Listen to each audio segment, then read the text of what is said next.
और IT literacy employability skills का ऐसा टॉपिक है जिससे सबसे ज़्यादा क्वेश्चन पूछे जाते हैं। Which one is a brain of computer? Computer का दिमाग कौन सा है? इंटरनेट पर की गई अवैध गतिविधि कहलाती है। प्लान का फुल फॉर्म क्या है?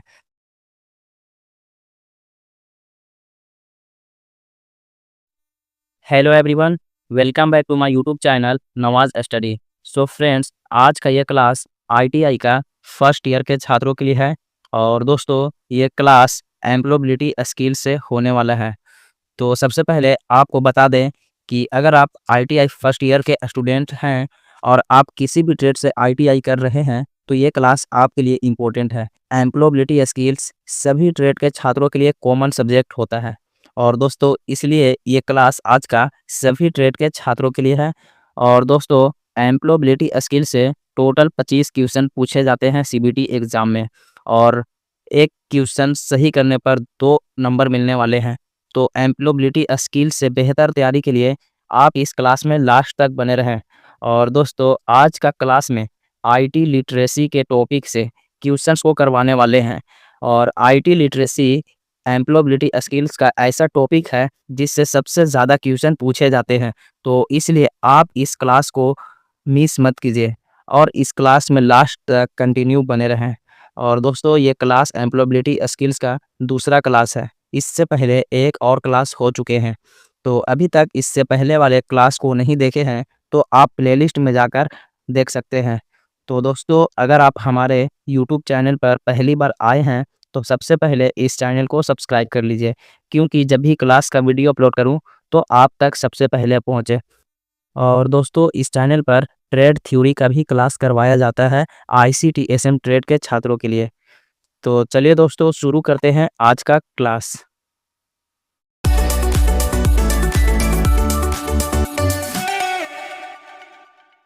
तो दोस्तों इस क्लास का पहला प्रश्न है, 1 बाइट मतलब 1 बाइट में कितना बिट्स होते हैं? तो ऑप्शन है 2 बिट्स, ऑप्शन बी है 4 बिट्स, ऑप्शन सी है 8 बिट्स और ऑप्शन डी है 16 बिट्स।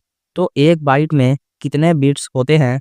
तो इस प्रश्न का राइट आंसर है option number C, 8 bits, 8 bits. Option number C is correct.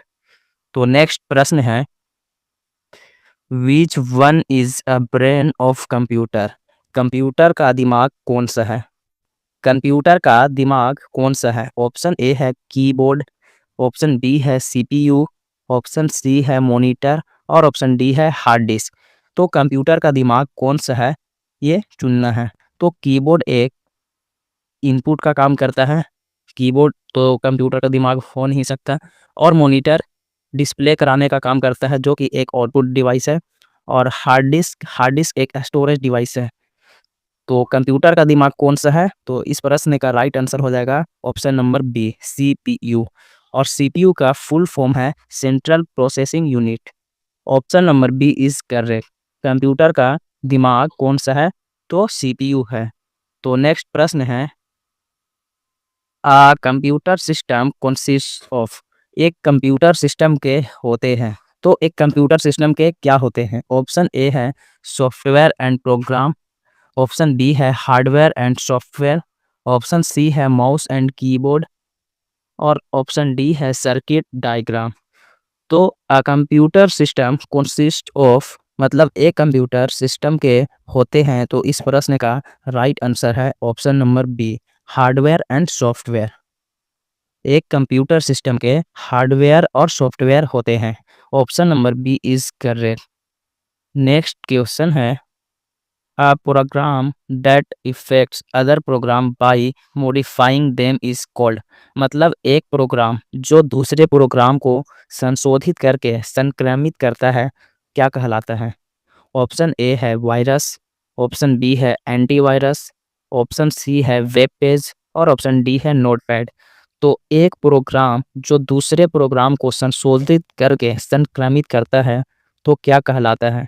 इस प्रश्न का राइट आंसर है ऑप्शन नंबर ए, वायरस। वायरस कहलाता है जो एक प्रोग्राम को दूसरे प्रोग्राम को संशोधित करके उसे संक्रमित करता है। Option number A is correct. Next question है, software application use to enable computer users to locate and access web page is called। मतलब कंप्यूटर उपयोगकर्ता को वेब पेज का पता लगाने और उस तक पहुंचने में सक्षम बनाने के लिए उपयोग किए जाने वाले सॉफ्टवेयर एप्लीकेशन को कहा जाता है।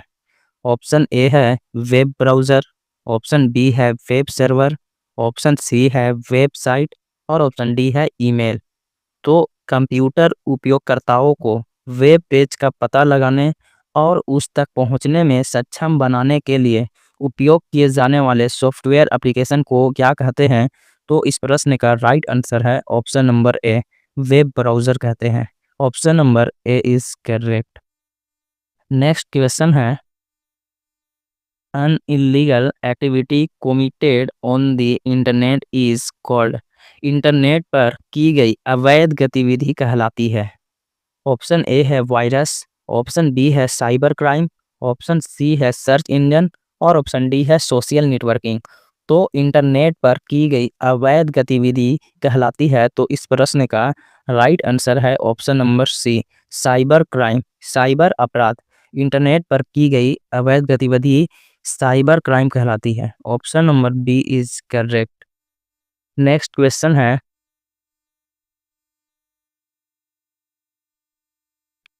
Computer network that spans a regional, national और ग्लोबल एरिया इज कॉल्ड। एक क्षेत्रीय, राष्ट्रीय या वैश्विक क्षेत्र में फैले कंप्यूटर नेटवर्क को कहा जाता है। ऑप्शन ए है लैन, ऑप्शन बी है मैन, ऑप्शन सी है वैन और ऑप्शन डी है कैन। तो एक क्षेत्रीय, राष्ट्रीय या वैश्विक क्षेत्र में फैले कंप्यूटर नेटवर्क को कहा जाता है, तो इस प्रश्न का राइट आंसर है ऑप्शन नंबर सी, वैन। वाइड एरिया नेटवर्क, WAN का फुल फॉर्म है वाइड एरिया नेटवर्क और लैन का फुल फॉर्म है लोकल एरिया नेटवर्क। तो नेक्स्ट क्वेश्चन है, CPU कंसिस्ट्स ऑफ। CPU के होते हैं, तो CPU के क्या होते हैं? ऑप्शन ए है कंट्रोल यूनिट एंड ALU, नियंत्रण इकाई और ALU। ऑप्शन बी है storage device and ALU।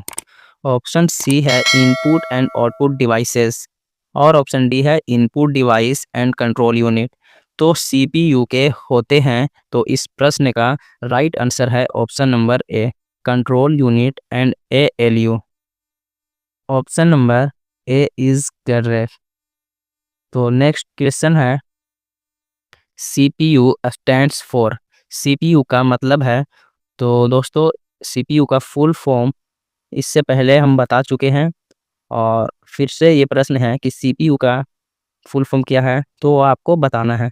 Option A है central programming unit, option B है central processing unit, option C है सेंट्रल प्लानिंग यूनिट और ऑप्शन डी है सेंट्रल प्रोग्रेस यूनिट। तो CPU का फुल फॉर्म क्या है, इस क्वेश्चंस का आंसर आप कमेंट बॉक्स में दें।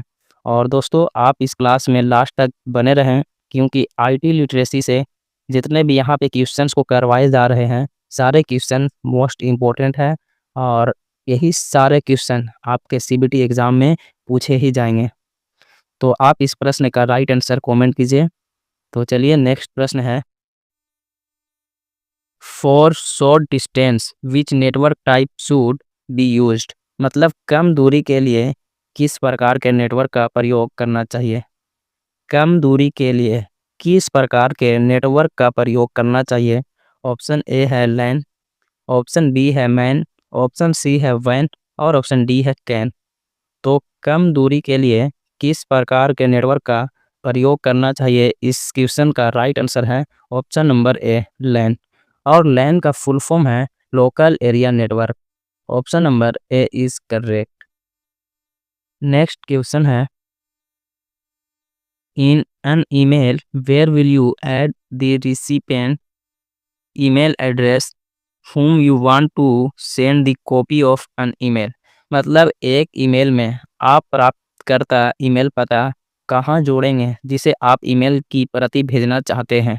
ऑप्शन ए है टू, ऑप्शन बी है CC, ऑप्शन सी है BCC और ऑप्शन डी है सब्जेक्ट।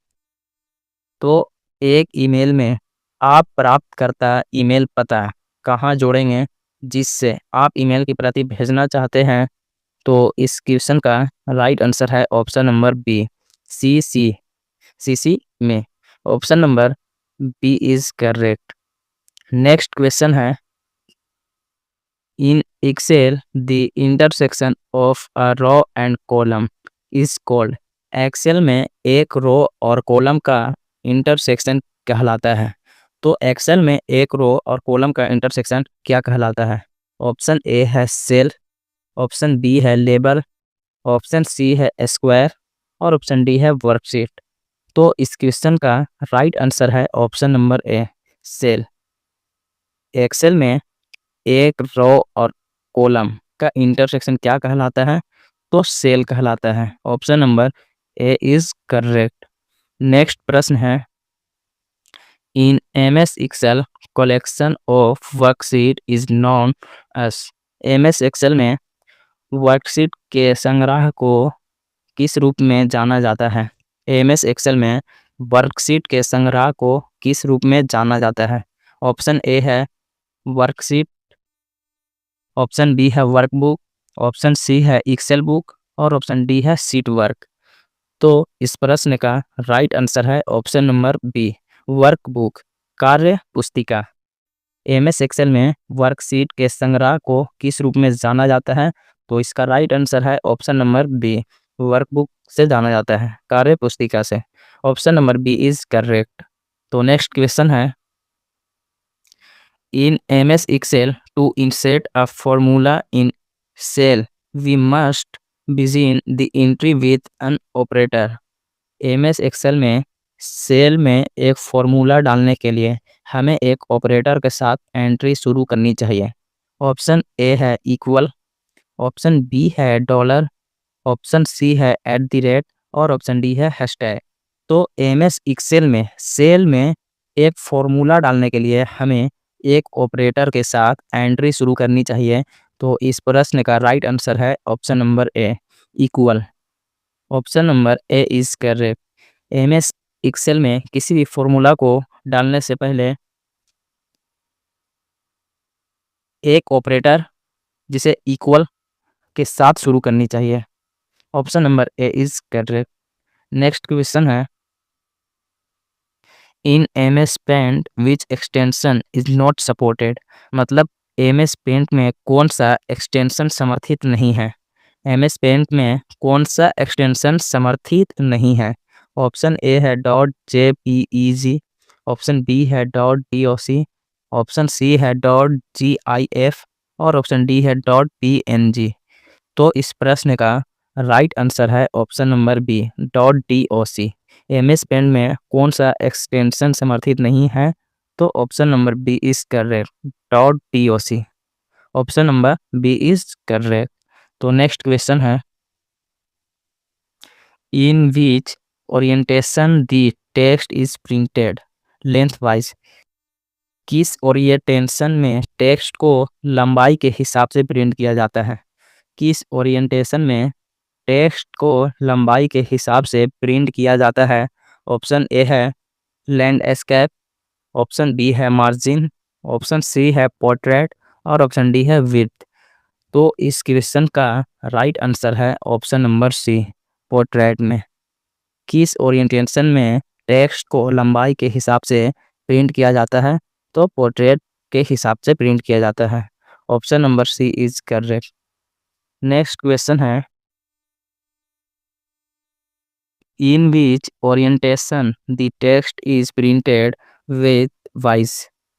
किस ओरिएंटेशन में टेक्स्ट को चौड़ाई के हिसाब से प्रिंट किया जाता है? तो इस बार प्रश्न है कि चौड़ाई के हिसाब से प्रिंट किया जाता है किस ओरिएंटेशन में? ऑप्शन ए है विड्थ, चौड़ाई, ऑप्शन बी है मार्जिन, ऑप्शन सी है पोर्ट्रेट और ऑप्शन डी है लैंडस्केप। तो इस क्वेश्चन का राइट आंसर है option number D, landscape. Option number D is correct. किस ओरिएंटेशन में टेक्स्ट को चौड़ाई के हिसाब से प्रिंट किया जाता है? तो राइट आंसर है landscape. Option number D is correct. तो नेक्स्ट क्वेश्चन है, program that infects other program by modifying them is called. Program जो अन्य प्रोग्राम को संशोधित करके संक्रमित करता है क्या कहलाता है? वह प्रोग्राम जो अन्य प्रोग्राम को संशोधित करके संक्रमित करता है तो क्या कहलाता है? ऑप्शन ए है सर्च इंजन, ऑप्शन बी है वायरस, ऑप्शन सी है एंटीवायरस और ऑप्शन डी है साइबर क्राइम। तो इस क्वेश्चन का राइट आंसर है option number B, virus. Virus वह प्रोग्राम है जो अन्य प्रोग्राम को संशोधित करके संक्रमित करता है। Option number B is correct. Next question है spreadsheets are saved with extension. Spreadsheet extension के साथ सहेजी जाती है। स्प्रेडशीट एक्सटेंशन के साथ सहेजी जाती है। ऑप्शन ए है .xls, ऑप्शन बी है .doc, ऑप्शन सी है .pdf और ऑप्शन डी है .mp3। तो स्प्रेडशीट एक्सटेंशन के साथ सहेजी जाती है, सहेजी मतलब सेव की जाती है। तो इस प्रश्न का राइट आंसर है ऑप्शन नंबर ए .xls।